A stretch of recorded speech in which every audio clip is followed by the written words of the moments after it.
बिस्मिल्लाहिर्रहमानिर्रहीम। अस्सलाम वालेकुम दोस्तों, अवं उस्ताद अब्दुल गफ़ार तहां ॾिसी रहा मुझो यूट्यूब चैनल। दोस्तों एक नए वीडियो सां गॾु तहां जी ख़िदमत में। दोस्तों अॼु सबक 6 पढ़ंदासीं दर्जे 7 मां, जिनजो उनवान आहे रईस ग़ुलाम मोहम्मद ख़ान भुरगड़ी। तव्हां दोस्तनि खे गुज़ारिश आहे जेकॾहिं चैनल ते नवां आहियो चैनल खे सब्सक्राइब, वीडियो खे लाइक शेयर ऐं पंहिंजे क़ीमती राय खां ज़रूरु आगाह कंदा। हलूं था सबक खे पढ़ण जे तरफ़। सबक 6 रईस ग़ुलाम मोहम्मद ख़ान भुरगड़ी। वतन जी आज़ादीअ, खुशहालीअ ऐं तरक़ीअ लाइ जिन अज़ीम इंसाननि जदोजहद कई, उन्हनि मां रईस ग़ुलाम मोहम्मद ख़ान भुरगड़ी बि हिकु हो। ही नामवर इंसान कोट ग़ुलाम मोहम्मद जे ढेंगाण नाले ॻोठ में सन 1881 ईस्वीअ में ॼाओ हो। उहो ॻोठ मीरपुर ख़ास ज़िले में आहे। संदसि पीउ जो नालो रईस वली मोहम्मद ख़ान हो। इब्तिदाई तइलीम पंहिंजे ॻोठ में वरिताईं, पोइ हैदराबाद जे गवर्नमेंट हाई स्कूल ऐं सिंध मदरसतुल इस्लाम कराचीअ में दाख़िल कयो वियो। हू आला तइलीम हासिल करण लाइ अलीगढ़ पिणु वियो। उते कुझु अरसो रहण खां पोइ वधीक तइलीम जारी रखण लाइ इंग्लैंड रवानो थियो, जितां बैरिस्टरीअ जो इम्तिहान पास करे वतन वापसि वरियो। विलायत मां मोटण खां पोइ हैदराबाद में वकालत शुरू कयाईं। जीअं त संदसि तालुक़ ज़मींदार ख़ानदान सां हो, तंहिं करे वकालत छॾे जदीद तरीक़नि सां ज़मीनूं आबाद कराइण शुरू कयाईं। ज़रई मशीनरीअ जो इस्तेमाल ऐं सुञाणप कराइण वारे हिन बाशऊर ज़मींदार सिंध जे ॿियनि आबादगारनि खे पिणु ज़राइत जे नवनि तरीक़नि खे कतब आणण लाइ आमादा कयो। हीउ सिंध जो पहिरियों आबादगार हो जंहिं कपह जो कारख़ानो पिणु क़ाइमु कयो।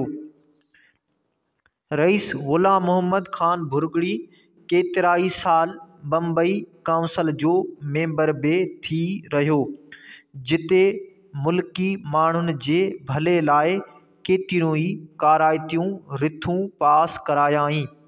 हू सरकारी अमलदारनि जी रसाई ऐं सिफ़ारिश जे ख़िलाफ़ हो, जंहिं जी पाड़ पटण लाइ सरकारी मुख़ालिफ़त जे बावजूद कमीशन मुक़ररु करायाईं। हू वॾो बहादुर ऐं हिम्मत वारो इंसान हो। अंग्रेज़ सरकार पारां मुक़ररु कयल कंहिं बि आफ़ीसर जी परवाह न कंदो हो। संदसि दोस्तनि में सेठ हरचंद राय विशनदास ऐं सेठ ग़ुलाम अली चागला कराचीअ वारो ज़िक्र करण जोॻा आहिनि।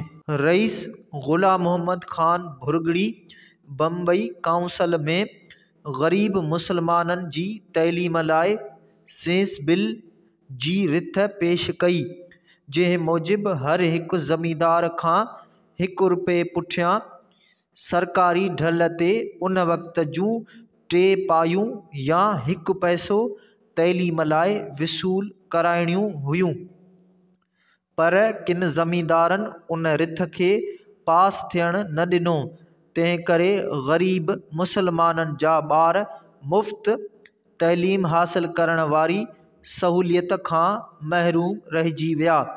खेसि ज़िंदगीअ जी आख़िरी घड़ीअ ताईं हिन ॻाल्हि जो अरमान रहियो।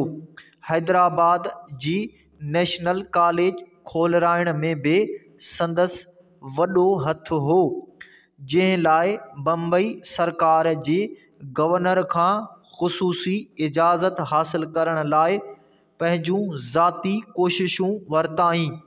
उन कॉलेज जे बोर्ड जो पहिरियों सदर हुअण जो एज़ाज़ बि खेसि ई हासिलु आहे।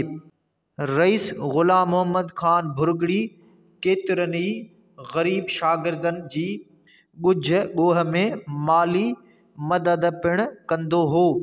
पाण केतिरनि ई अख़बारनि जी माली सहायता बि कयाई। संदसि पूरी ज़िंदगी माण्हुनि जे भलाईअ वारनि कमनि में गुज़री। हू ग़रीबनि जो हॾॾोखी ऐं निहायत सादो इंसान हो। रेल में सफ़र दौरान फर्स्ट क्लास जी टिकट हूंदे बि आम मुसाफ़िरनि सां गॾु गाॾीअ में सफ़र कंदो हो। अल अमीन नाले हिकु अख़बार पिणु हैदराबाद मां जारी कयाई। सिंध सरकार संदन ख़िदमतनि जी मञता तौरु जेम्साबाद शहर जो नालो संदसि नाले पुठियां कोट ग़ुलाम मोहम्मद रखियो आहे। रईस ग़ुलाम मोहम्मद ख़ान भुरगड़ी सन 1924 ईस्वीअ में वफ़ात कई।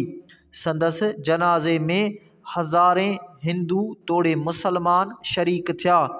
खेसि अबाणे ॻोठ डेंगाण भुरगड़ीअ में दफ़न कयो वियो।